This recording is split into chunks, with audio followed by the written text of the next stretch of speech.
We got Jonathan Williams on the phone right now, chief economist and executive vice president there at ALEC. And welcome back, Jonathan. How are you? Well, thanks for having me back. Greetings from this land of make-believe out in Washington, D.C. richstatespoorstates.org is the website where people can go and look at some of these numbers for themselves. But, Missouri brags a lot about, we have a super majority of Republicans in Jeff City. Every statewide elected official is a Republican. And yet we're way down the list when it comes to taxes, tax rates, sales tax burdens, everything.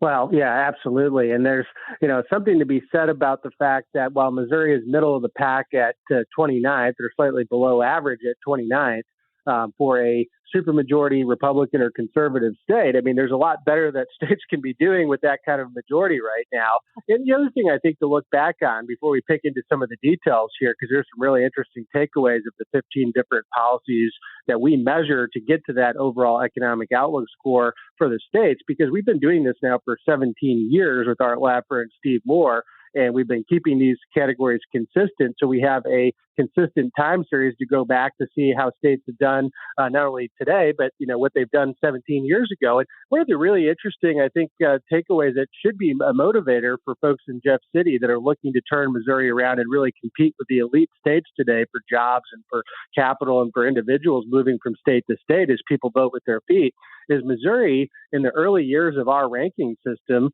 had been in the top 10 in our rankings. And so while all the other states have been moving dramatically in the right direction, that it's currently sit in the top 10, Missouri has really fallen behind by standing still or making slight improvements here or there, but not the type of improvement that will keep Missouri in the top tier of states. And so there's a lot of work to be done in Jeff City. I mean, when you look at the worst states economically, you see New York up there. I think, in fact, New York's the worst.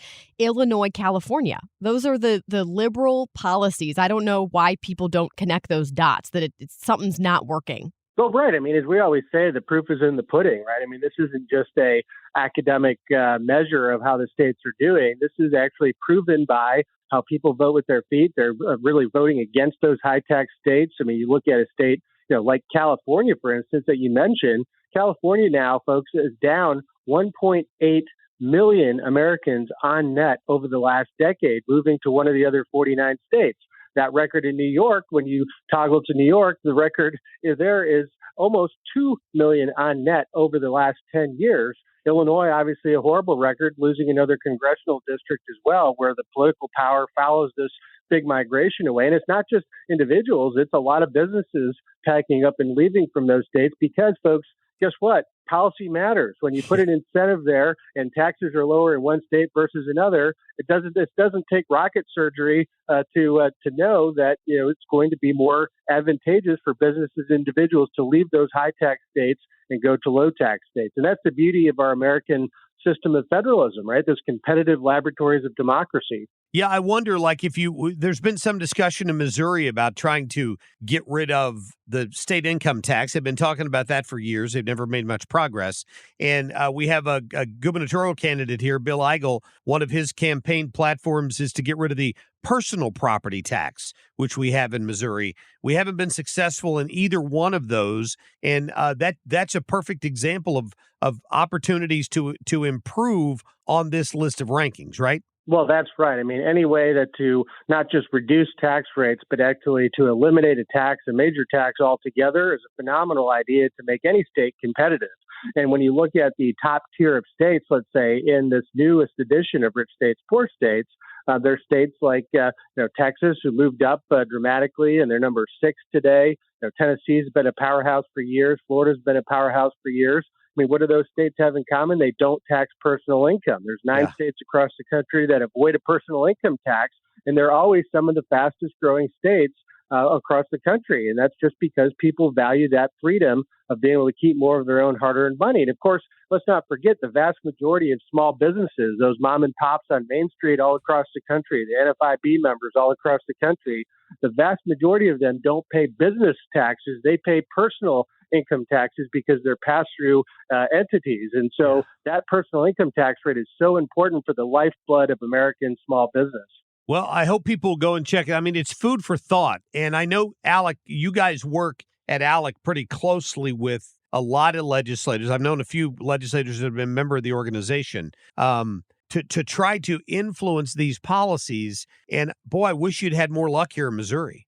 Well, we were going to keep trying, right? I mean, Yeah. that's the great thing. Yeah. Every year you get another fresh start, and it's not the gridlock in Washington, D.C. States in a relatively short amount of time can make a whole lot of progress. I mean, we've got a lot of examples from rich states, poor states over the years, that states that were, let's say, where Missouri is today in the 20s, now we're in the top 5 of states for economic outlook because they went and did bold things like eliminate taxes and really look to control spending, because there's a lot of work to be done. It's a target-rich environment in Jeff City, and I think you need those folks that are policy heavy and that have that conservative leadership that want to get things done. Because when you look at the current makeup right now, yes, Missouri is a whole lot better than Illinois, but that's comparing ourselves on a sliding scale. Everybody looks better compared to Illinois, and I think there's a lot of things obviously can be improved. Yeah, with apologies to our friends across the river there in Illinois, but we talk about this all the time. The phone is ringing; it's Missouri calling, right?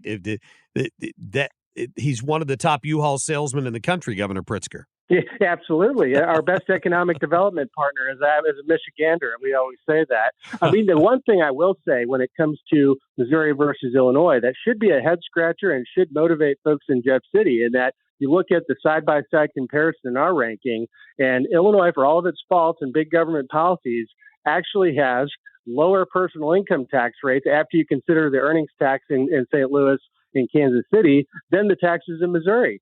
Think about that for a second. And Illinois has a flat tax when Missouri hasn't gotten there yet. So that should be a good motivator for all of us that want to see Missouri continue to move in the right direction. Yeah, that's a great point. And I was wondering along those lines, their property tax burden is probably higher to get to that lower income tax level, if I had to guess. It is higher. That's Yeah. a locally driven tax. But I mean, the big driver of why income taxes are high, you look at the 9 no income tax states. One of the interesting takeaways, a lot of people don't put 2 and 2 together on this, but it makes sense when you think about it, is the 9 no income tax states spend on a given year between about 50 and 60% less per person than the 41 states with income taxes. So it's not that they're just rearranging the deck chairs and raising other taxes. It's that they're actually spending less.